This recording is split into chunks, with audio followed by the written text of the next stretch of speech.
In most classic ensembles, the instruments span a wide range of frequencies, each specializing in a specific area, but as a group, covering the full spectrum of human hearing.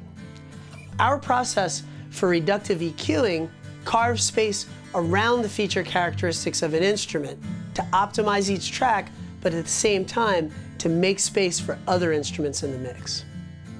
Here's a very simple process we use to set EQ on most tracks throughout a mix.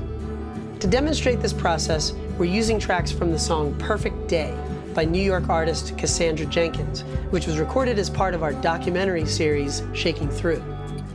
If you're a member of Weathervane Music, you can download and use these tracks for this exercise. You can support Weathervane and learn how we mix songs for Shaking Through by purchasing the Mix Roadmap. It's a companion piece for this video series that will help you improve your skills and better understand how we record music. Okay, so let's start with the vocal. You want to solo the track and insert an EQ. Then we're going to engage the low-pass filter.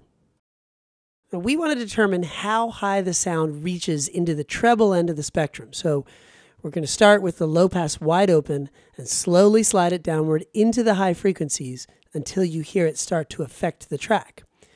When the low pass begins to encroach on the important information in the voice, stop, back it up a little bit, and that's where you're going to set the low pass filter to start. Where are you? Where are you now? Where are you? We're all swaying to your song. We're going to set the high pass now. We want to determine how low the sound reaches into the bass end of the spectrum. We're going to start with the high pass wide open and slowly slide it upward into the low frequencies until we hear it start to affect the track. When the high pass begins to encroach on the important frequencies in the voice, stop, back it up a little bit, and then that's where you're going to set your high pass filter to start. Let's try it out.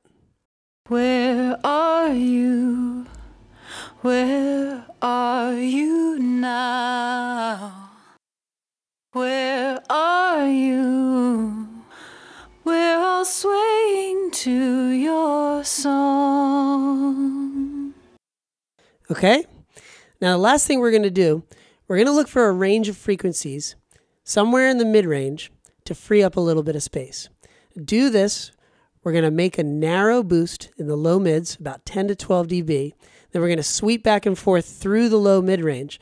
Now, we're listening for that range of frequencies that either sounds bad or it's just simply not important for this instrument.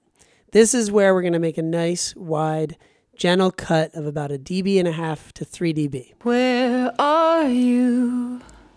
Where are you now? Where are you? We're all swaying to your song. Where are you? Where are you now? Where are you?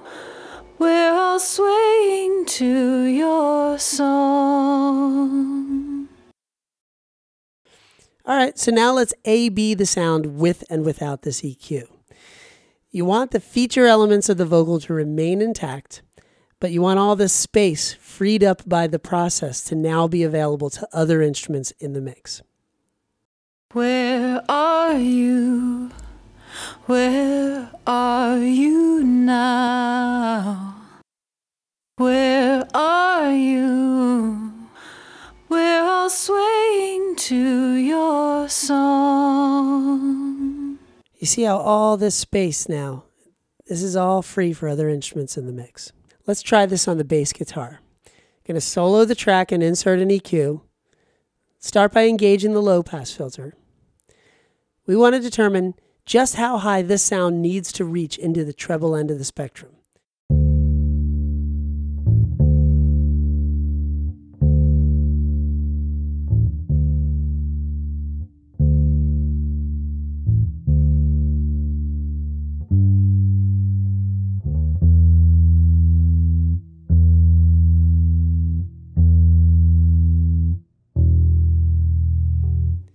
Okay, so now let's engage the high-pass filter.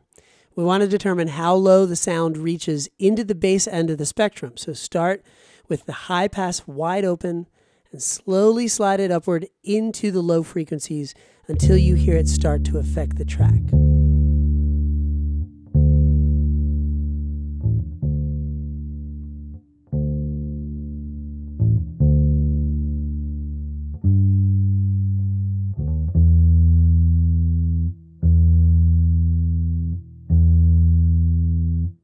And the last thing, we're going to look for that range of frequencies, probably somewhere in the low mids, where we might be able to free up a little bit of space.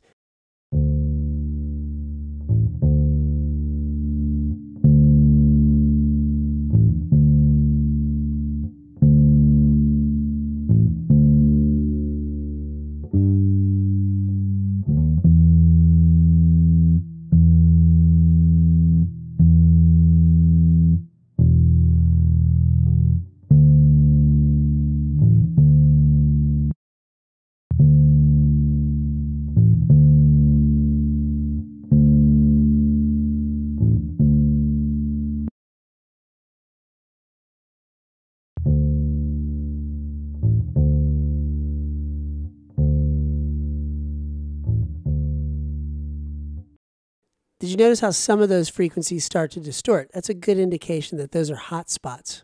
Maybe they can be tucked down a little bit, and that's what we did. All right, so now let's A-B this one more time, hear it with and without.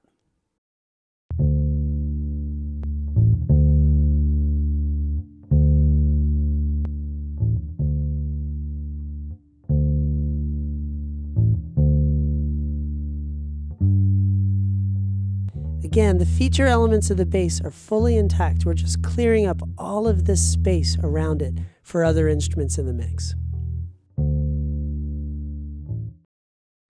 Thanks for watching. If you have thoughts or questions, please leave them in the comments below. And don't forget, you can subscribe to our YouTube channel or become a member of Weathervane Music, where you will learn a lot about the processes we use when we record in the studio.